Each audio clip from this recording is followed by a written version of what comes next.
English World Scrabble Championship 3 times, the US National Championships 5 times, and the UK Open Scrabble Tournament 6 times. This comes 20 years after a 28-year-old Richards first played the game. Some people are really crazy or stupid or both. A woman in England dialed 999 and called the West Midlands police when, as she claimed, her ice cream didn't have enough sprinkles. According to a recording released by the police, the woman said there were bits on one side and none on the other. She was even more upset when the ice cream truck man did not want to give her back her money. The inventor of the microwave appliance received only $2 for his discovery. Percy Spencer was working as a researcher for American appliance company, now Raytheon, when he noticed that a radar set using electromagnetic waves melted the candy bar in his pocket. He had the idea to make a metal box using microwaves to heat food, but the company was the one to file the patent. This was in 1945, and he received a $2 bonus, but never any royalties. See you next time on Bet You Didn't Know, compliments of Sigismund Consultants, Inc.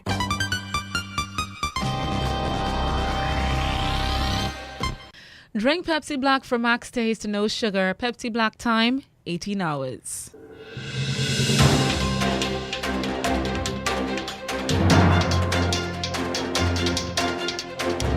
The news from Guyana, the region and the world.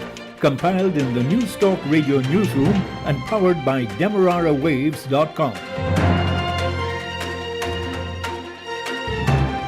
The news comes to you compliments of KFC. It's finger licking good. With the news, I am Ruth Wilson. Good evening. First, the highlights. The opposition says the government is using the cybercrime law to stifle freedom of expression. A Luzignan prison escapee was today recaptured. And in the region, Barbadian entertainers are lobbying government to scrap the curfew. Details of these and other stories and international news from the BBC in a moment. KFC will be holding an employment call Sunday 13 February 2022 from 9 a.m. to 2 p.m. at the parking lot at the Vlesingian Road branch. Get interviewed on the spot. You'll need a job application, a vaccination card that shows you're fully vaccinated, ID, TIN, police clearance, 2 references, passport-size photograph, and your birth certificate. KFC's employment call, Sunday, February 13th, 2022, from 9 a.m. to 2 p.m. at the parking lot at KFC's Vlesingian Road branch.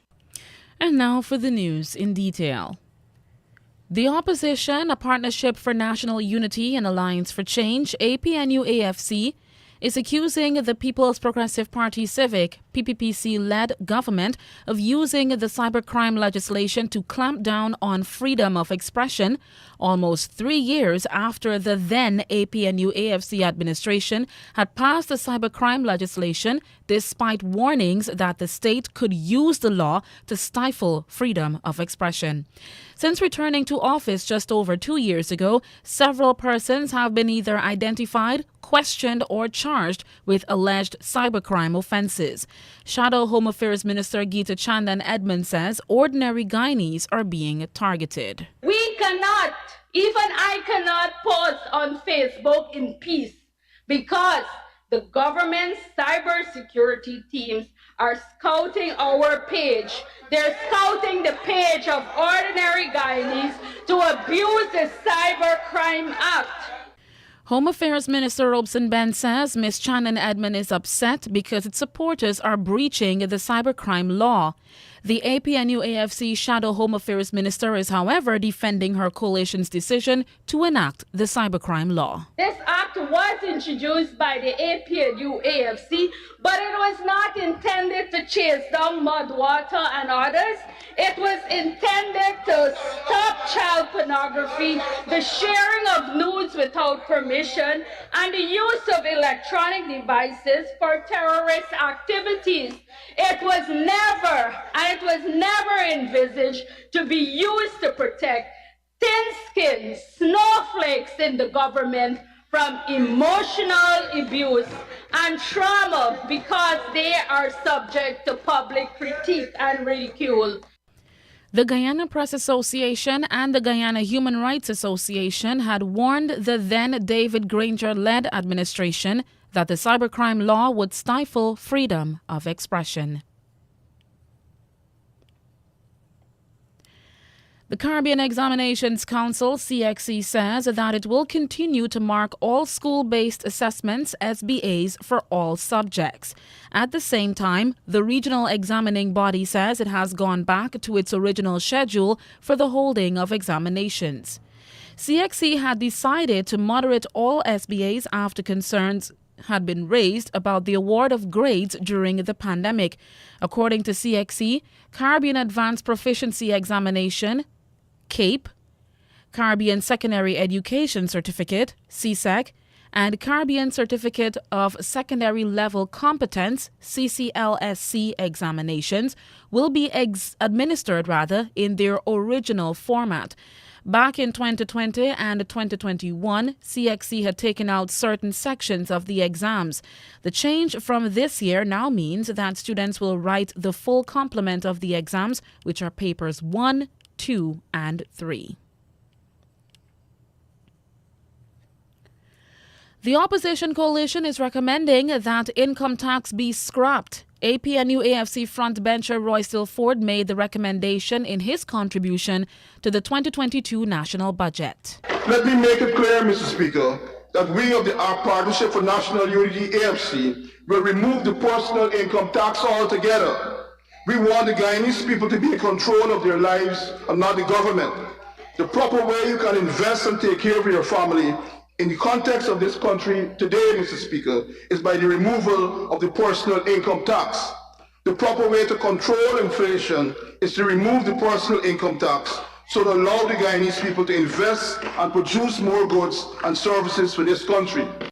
Mr. Ford also proposes that some of Guyana's oil money be used to replenish the national insurance scheme so that it can comfortably pay medical benefits and pensions.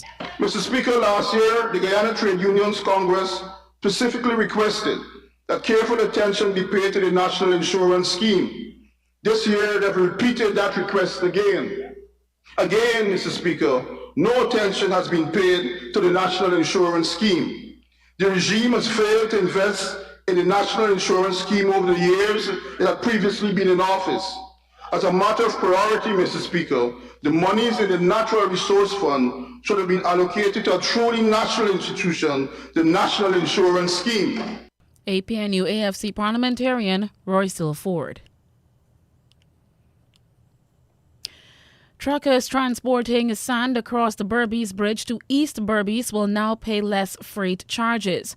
The Berbice Bridge Incorporated says the new freight charges will be $2,000 for medium trucks, single axle, and $4,000 for large trucks, double axle. The company says that the reduced rates will be in effect until further notice. The construction of the first link of the Linden-Lethem Highway has moved one step closer to commencement, with Caribbean Development Bank, CDB, clearing the way for negotiations to start with a Brazilian company. Finance Minister Dr. Ashni Singh said the CDB on Thursday issued its no objection for negotiations to commence with the most responsive bidder, Construtora Queiroz Galvão SA from Brazil, for the award of the Linden to Mabura Hill upgrade project. The cost is $190 million. The Linden to Mabura project will see the upgrading of the existing alignment to asphaltic concrete at a cost of 122 kilometers, as well as the inclusion of 5 drainage structures. The Finance Ministry explained that the process leading to the award of the contract followed a stringent and transparent procurement process. After a thorough evaluation process involving engagements and consultations with the Caribbean Development Bank, consultant Mott MacDonald and other specialists, the bid by Construtora Queiroz Galvão SA was determined as the most responsive bid. This indicates that the bid fully complies with all environmental, social, health and safety requirements. The CDB indicated its concurrence with the recommendation of the Guyanese Evaluation Committee and issued it no objection to commence negotiations with the winning bidder. This project will be the largest project ever funded by the Caribbean Development Bank and one of the most historic projects undertaken in Guyana. Guyana's constitutional reform process is expected to begin this year. Attorney General Anil Nandlal says this is catered for in this year's national budget. Importantly, Mr. Speaker, this year the government will kickstart the constitutional reform process. The budget has some $125 million. My honorable member and friend, Mr. Ramjatan, is in the committee with me. The committee has started to work, and we are looking at a model, a work plan that we will use to push the agenda of that process. The Attorney General also announced that several courts will be built across Guyana and that a number of laws will be taken to the National Assembly. These include one to establish a National Intelligence Security Agency.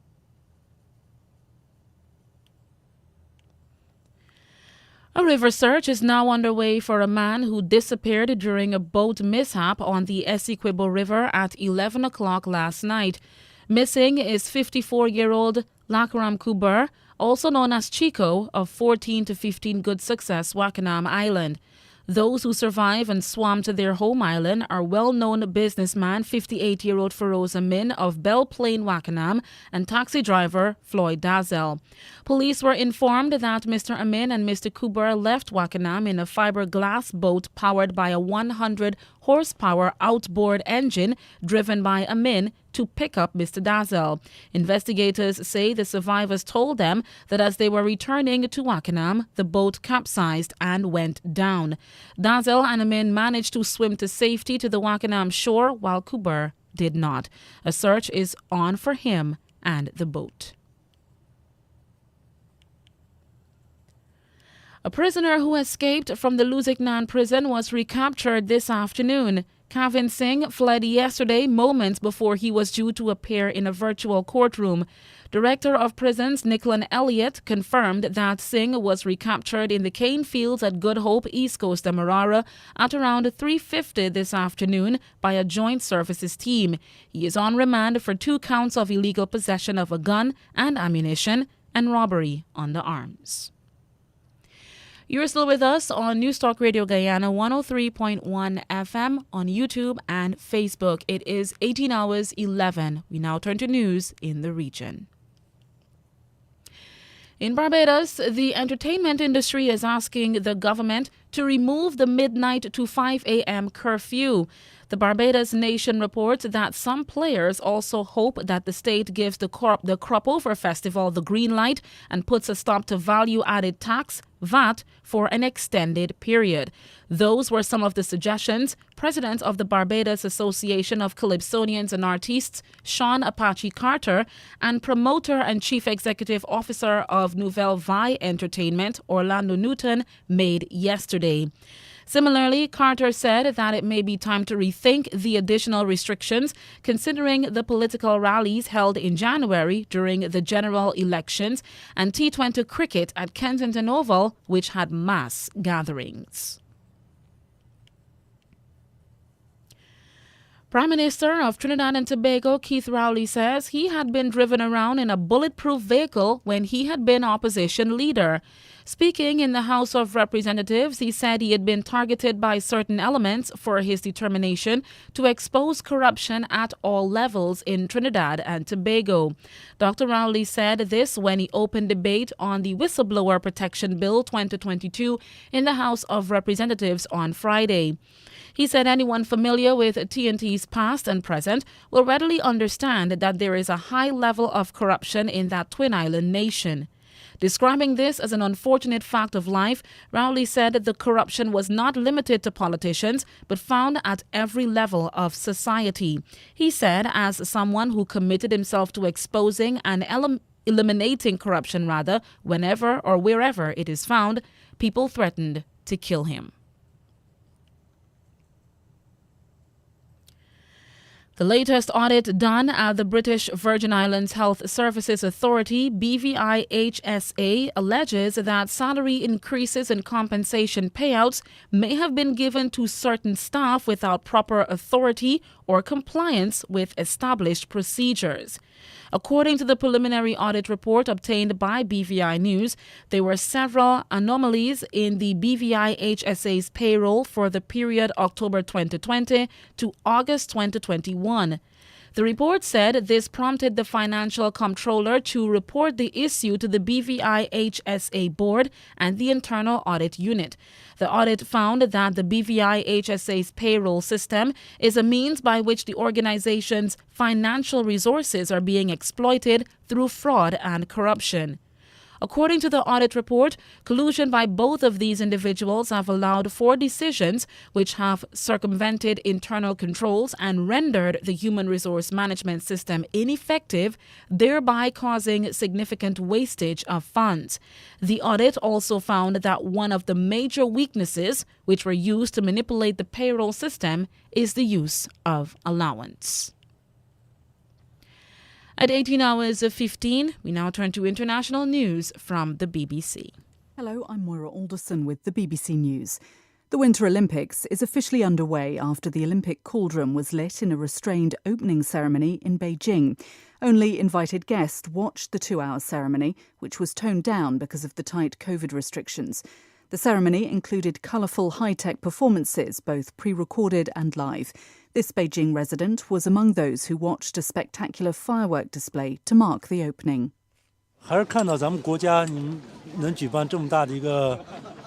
It's exciting to see that our country can hold such a grand event. The world is watching, and so are people all over China. I'm in Beijing, so I can watch the event closely. I can truly feel the strength of the country. It's great to be the host.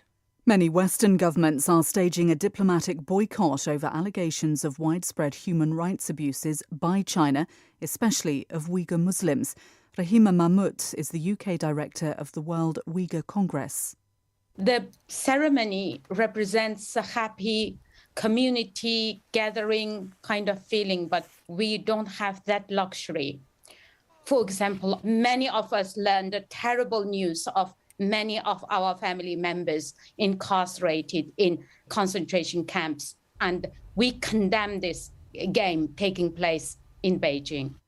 The media giant News Corp says it was attacked last month by hackers who were seeking to gather information to benefit China.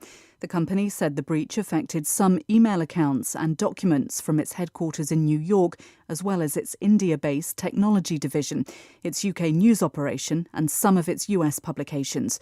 The firm said customer and financial data did not appear to have been affected. A second Cuban dissident has fled the country after being given an ultimatum to leave. Carolina Barrero said she was given 48 hours to get out, or a group of dissidents detained with her earlier this week would face charges. She's now in Spain. Ms. Barrero was involved in demonstrations calling for the release of dozens of people following big protests against the communist government last July. A government minister in Iceland has said it plans to end commercial whale hunting within 2 years, as demand for Icelandic meat falls and the cost of the hunt has risen. Warren Bull reports. Iceland, Norway and Japan are the only countries that permit commercial whaling. But Iceland's whaling boats have hardly ventured into the North Atlantic since 2019, when the country's main market for whale meat, Japan, broke its own moratorium on hunting for the mammals. Added to that, the extension of Iceland's coastal no-fishing zone has made the hunt more costly, while a growing reluctance to choose whale meat has cut demand in Iceland itself. The Fisheries Minister, Svandís Svavarsdóttir, said there was little evidence of an economic benefit to whaling in Iceland. World News from the BBC. The US Republican Party has formally rebuked 2 Republican politicians, Liz Cheney and Adam Kinzinger, for their outspoken condemnation of last year's attack on the Capitol building in Washington by supporters of Donald Trump. The Republican National Committee said that by taking part in a House of Representatives investigation into the assault, both politicians had helped to persecute ordinary citizens engaged in what it called legitimate political discourse. President Biden has said America is back to work after unexpectedly strong figures showed that the economy created 467,000 new jobs in January, despite a surge in COVID cases. Mr. Biden said more needed to be done to consolidate economic gains. We still have a lot of work to do. Making sure every American has a job is a great start, but it's not the finish. For many Americans, wages are up this year. In January, wage increases were strong across the board, and that's good. We have to continue to keep wages growing, and we need even more high-paying jobs. Several hundred left-wing Israeli activists have returned to the occupied West Bank to help Palestinian farmers there plant olive trees. 2 weeks ago, a group of the activists were attacked by masked Jewish settlers in the same place near Nablus. Several people were injured. The activist group, Rabbis for Human Rights, said they joined the tree planting event to show their continuing solidarity with Palestinian farmers who've also been attacked by the settlers recently.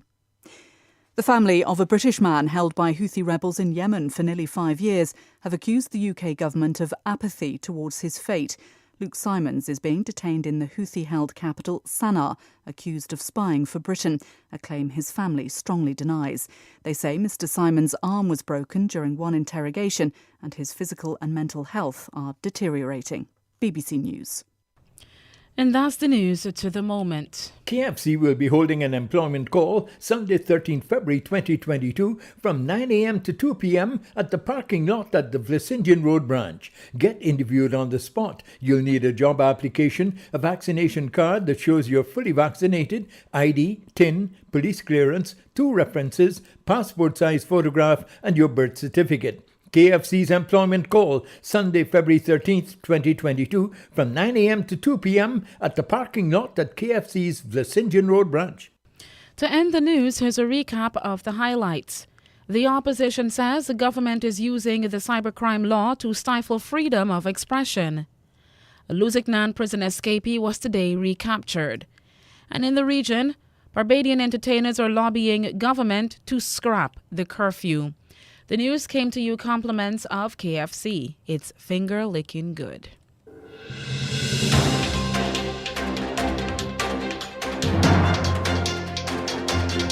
This has been the news, compiled in the News Talk Radio newsroom. For ongoing updates, visit demerarawaves.com and you can check facebook.com/demwaves and twitter.com